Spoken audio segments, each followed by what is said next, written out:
The sports world has been shaken once again in the wake of the shooting of Jacob Blake. NBA deciding to boycott their playoff games, MLB teams doing the same, but the NHL decided to play on. I'm Sierra Goodwill here with Evan Marinofsky ahead of the Bruins and Lightning's Game 3.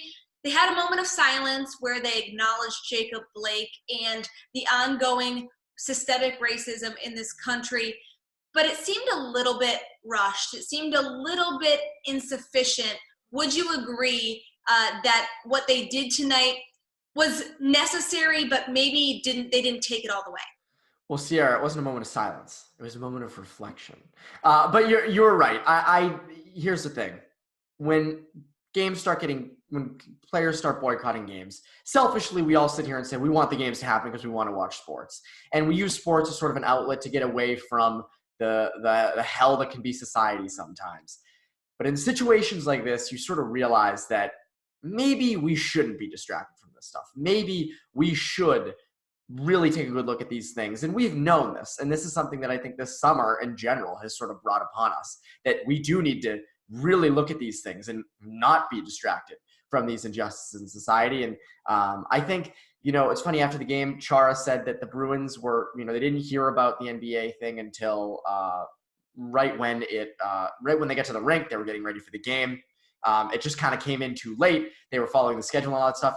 And I mean, it is up to the players if they want to play or not. And it's also up to the league. I mean, the league, I'm not going to sit here and bash the Bruins for saying, hey, we don't want to play tonight. Now, after the result they had, maybe they would have wished that would have happened. But that's up to the league. And truthfully, you're right. The league really didn't do enough. I know it's rushed. I know the NBA did all these things around 4 p.m. Eastern. I know it all happened kind of shortly. But you have to think that there's got to be some plan in place. Like, hey, maybe let's do a little more than a moment of reflection or something like that. I mean, they really just changed the wording from silence to reflection to kind of justify what they did. I didn't see the game after the Bruins and Tampa, but they're saying on Twitter that nothing happened in that game either. So to me, they have to do something, and you're right. What they didn't feel sufficient enough. When it comes to whether or not the league shouldn't have played, I thought it was an easy call for the league to say, you know what, let's just call the games off for tonight. Let's show our support for the NBA. Let's join the fight. Let's announce that we're totally with them. And maybe you can continue tomorrow or Friday or whatever it is. It just felt kind of weird. Yeah. They were playing. It just kind of felt odd. It kind of gave that same feeling like when COVID first hit and there were basketball games on and you were like, wait a second, we're in the midst of a pandemic here. Like, what are we doing right now? And that's kind of how the game felt at first.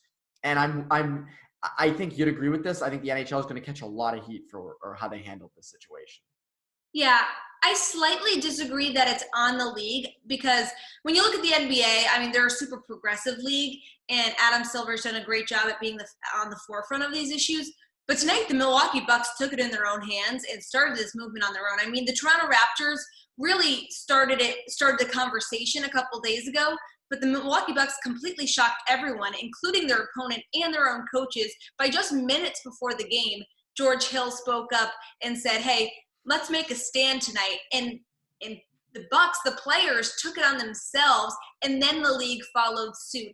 And the fact is, the NBA is a predominantly black league. The NHL is a predominantly white league. I think the message would have even been that much more powerful if the NHL if the players decided to take a stand like the Bucks did, and show some unity, show that you don't have to be in this marginalized group of people to support this movement and to support equality. So a little disappointing that there seemed to be no buy-in from NHL players across the league, except for the very few black NHL players who have actually spoken out about this. We know where the Bruins stand. I do think they were really on the forefront of the issue back during the George Floyd social unrest.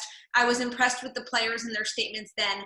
I was disappointed tonight. I know it was right before game time, but the Bucks made this decision literally moments before they went out for warm-ups. So I think that if the MLB was able to make last-minute adjustments and decide to boycott some games tonight, it would have been nice to just see from a predominantly white league some players to follow suit. You're absolutely right. You are 100% right. I will give you the perspective of what I think the players in of kind of what the NHL players might have been thinking in this. And this is just my own opinion of what I think they were thinking. I think in the sense of the NBA, now I don't know the ins and outs of what happened with the NBA stuff. I was also too kind of following what was going on with the Bruins Lightning series today, whatever. I think part of it with the Milwaukee Bucks was the shooting happened in their state. And I think that the Raptors started it days ago. Oh, I know, but to truly boycott the game, that happened in their state. Yep. I think it surprised everyone. And with the NBA, everyone followed suit because, as they rightly should have, and they were right to do it. I think the NHL in some ways and the players sort of didn't know what to do. Now that you're right, you're 100% right. It would have been amazing if they said, you know what, we aren't playing tonight. We are going to stand with them.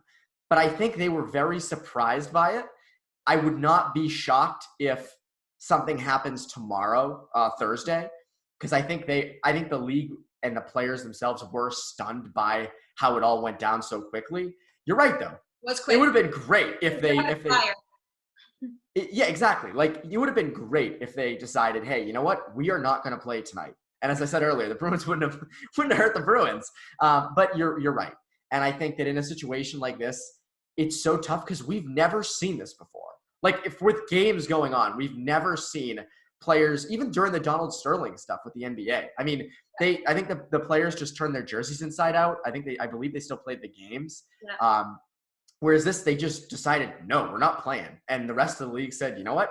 Neither are we. So I think in the same with the MLB, they also did the same thing. So I think with the NHL, they just weren't ready for this. And I think you're going to see some stuff come up in the coming days. But again, I don't know if anything is going to replace or kind of fix what happened tonight, because I think this is going to leave a bad taste in a lot of people's mouths. Definitely. It does feel like we're back in March where the future of sports is in limbo, but we'll continue to keep you updated on all of this developing news on our website at clnsmedia.com and on our YouTube channel at CLNS Media.